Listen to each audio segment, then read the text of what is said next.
시황본부 시작하겠습니다. 채찌님들 안녕하세요. 저는 이재 기자이고요. 글로벌 채권 시황 분석 바로 들어보도록 하겠습니다. 자, 오늘 KB증권 박준우 연구원 연결합니다. 연구원님. 네, 안녕하세요. KB증권 박준우입니다. 네, 반갑습니다.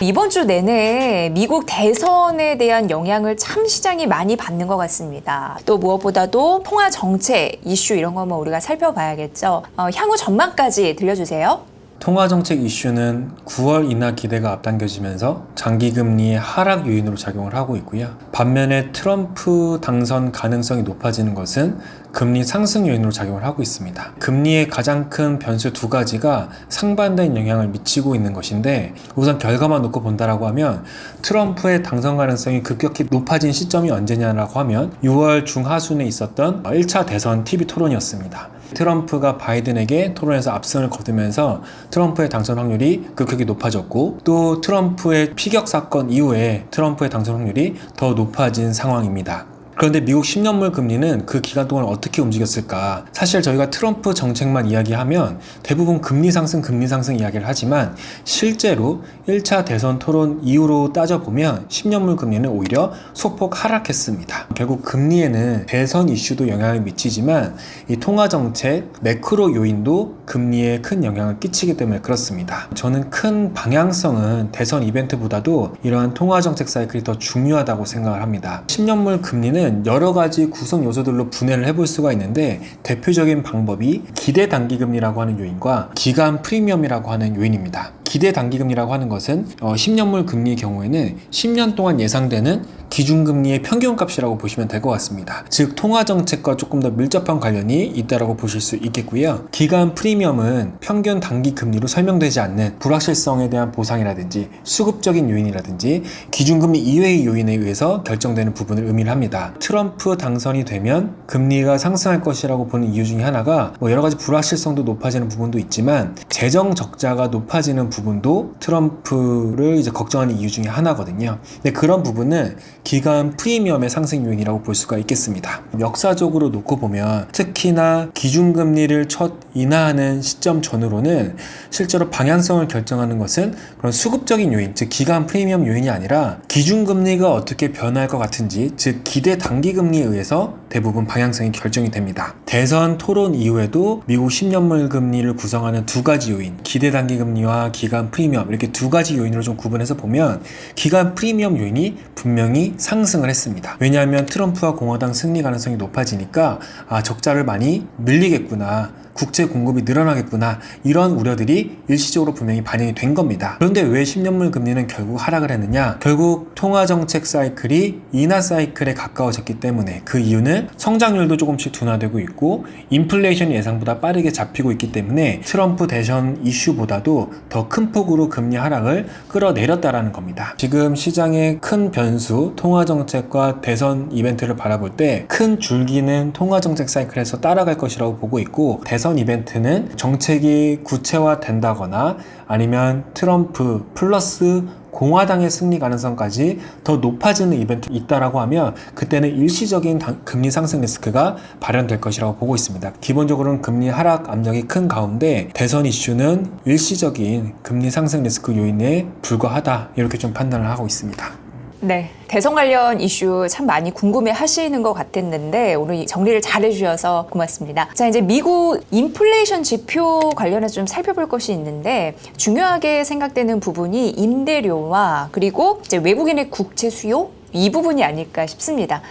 분석을 좀 부탁드려요. 방금 디스인플레이션이 예상보다 빠르게 진행되고 있다, 이렇게 말씀을 드렸거든요. 굉장히 불확실했던 부분 중에 하나가 이 주거비 인플레이션이었습니다. 이 경기 혹은 실물 경제보다 조금 1년가량 후행하는 경향들이 있었기 때문에 임대료와 주거비 인플레이션을 많이 비교를 합니다. 임대료라고 하는 것은 정말 시장에서 관찰되는 임대료를 얘기를 하고요. 주거비 인플레이션이라고 하는 것은 경제 통계를 낼 때 CPI나 PC 인플레이션에 포함되는 통계적인 의미의 항목을 의미를 합니다. 근데 실제 임대료보다 이 주거비 인플레이션이 1년 정도 느리다는 거죠. 지난주에 발표된 신규 임대료 지표를 보면 주거비 인플레이션이 예상보다 예상보다도 빠르게 내려올 것 같습니다. 이 신규 임대료라고 하는 것은 공식 CPI 통계에 포함된 주거비 인플레이션의 1년 정도 후행을 하는데, 지난주에 2분기 지표가 발표됐었는데요. 이 2분기 지표가 전년 동기비 대비로 마이너스를 기록을 했습니다. 임대료 지수가 가파르게 하락을 하고 있는데, 이게 1년 후에 CPI 인플레이션, 그중에서 주거비 인플레이션의 그 부분이 반영된다라고 하면 주거비 인플레이션도 현재 연 5%대에서 2% 아래로 내년 상반기 중에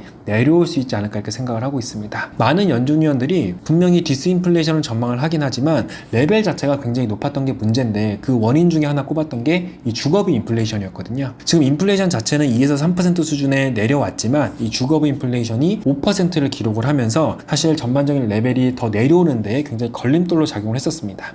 근데 지난주 발표된 이 신규 임대료 지수에 근거하면 주거비 인플레이션이 예상대로 혹은 지금까지 하락세가 더딘 것 대비로는 순조롭게 내년 상반기까지 하향 안정될 것이다. 결국 이런 부분들이 연준의 9월, 12월 기준금리 인하 사이클을 진행하는데 큰 뒷받침이 될 것이다. 이렇게 좀 보고 있습니다. 또 두 번째는 외국인의 미국 국채 보유에 관련된 지표도 한 가지 소개를 드리려고 합니다. 미국 재무부에서는 외국인들이 미국 국채를 얼마나 보유하고 있는지, 그 보유액이 얼마나 변했는지를 매월 발표를 합니다. 미국 10년물 금리와 외국인의 미국 국채 보유액 변화를 같이 그린 건데, 작년 9월 달에는 금리가 급등하던 시기였습니다. 미국 10년물 금리가 10월 달에는 거의 5%까지 근접을 했었죠. 금리가 급등을 하다 보니까 외국인이 가지고 있는 미국 국채에서 큰 폭의 평가 손실이 발생을 했었고요. 그때는 워낙 금리 급등세가 가팔랐기 때문에 손실대로 손실은 맞고 외국인들은 미국 국채를 순매수하지 않았었습니다. 그러니까 가만히 가격이 하락하는 것만 지켜보고 있었던 거죠. 그렇게 이제 금리가 급등을 하다가 다시 연초부터 내려오기 시작했고,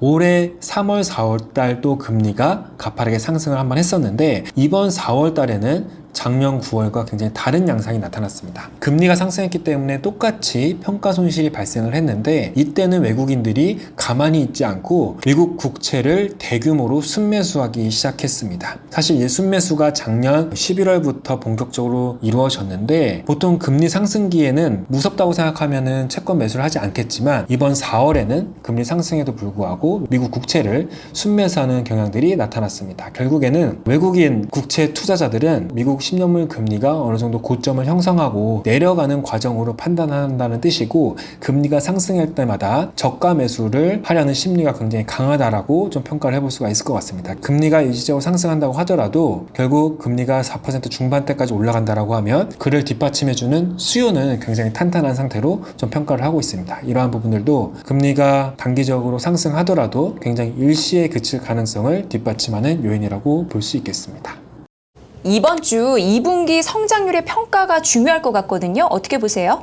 2분기 미국 성장률이 정기비 연율로 컨센서스는 1.9%입니다. 최근 경제 지표들까지 다 업데이트를 해서 애틀랜타 연은이 GDP 나우캐스팅한 결과를 보면 2분기 성장률을 2.7%로 최근에 대폭 상향 조정을 했습니다. 컨센서스를 하회하지만 않는다라고 하면 침체 가능성은 여전히 낮게 유지될 것으로 보고 있습니다. 미국 10년물 금리가 하락 압력이 좀 높다라고 보기는 하지만 하락 여력은 상대적으로 제한적이라고 보고 있습니다. 왜냐하면 여전히 미국의 성장률은 침체하고는 굉장히 거리가 먼 수준이거든요. 만약에 2분기 성장률이 2%만 나온다고 하더라도 2%를 저희가 보통 중립 수준으로 판단을 하기 때문에 경기가 크게 둔화한다든지 침체에 가까워졌다든지 이러한 판단을 할 수 있는 레벨은 전혀 아니라고 판단을 하고 있습니다. 최근에 일부 주가가 조금 부진하면서 경기가 둔화되는 거 아니냐 이런 우려들도 있지만, 사실 미국 경제 전반을 볼 때는 미국의 크레딧 시장을 보는 것도 굉장히 중요합니다. 특히 나스닥의 경우에는 대부분의 기술주가 이제 포함이 되어 있죠. 그래서 이러한 기술주들은 사실 미국의 펀더멘털도 중요하지만 반도체 관련된 규제들, 뭐 최근 트럼프 관련된 IT 산업에 대한 규제들, 이런 부분들이 큰 영향을 미치고 변동성이 굉장히 큽니다. 이제 미국 경제를 구성하는 많은 기업들은 회사채 시장에서도 자금을 조달합니다. 그래서 이 회사채 시장의 자금 여건을 보면 투자자들의 경제 전망이 어떠한지를 좀 가늠해 볼 수가 있는데, 지금 미국 회사채 시장의 크레딧 스프레드, 위험 인식 정도는 굉장히 낮은 상태입니다. 과거 10년 평균보다도 훨씬 더 아래에 있는 수준이고, 여전히 미국의 많은 대기업들이 아니라 중견, 중소기업들은 여전히 자금 조달 여건이 나쁘지 않은 상황이다, 이렇게 좀 판단을 하고 있고, 결국에는 미국 경제가 올해까지는 양호할 가능성을 조금 시사한다 판단을 하고 있습니다. 이번 주에 2분기 미국 성장률이 발표가 될 텐데 여전히 침체와는 거리가 멀고 양호한 성장세가 유지된다라는 판단이 좀 이어질 것 같고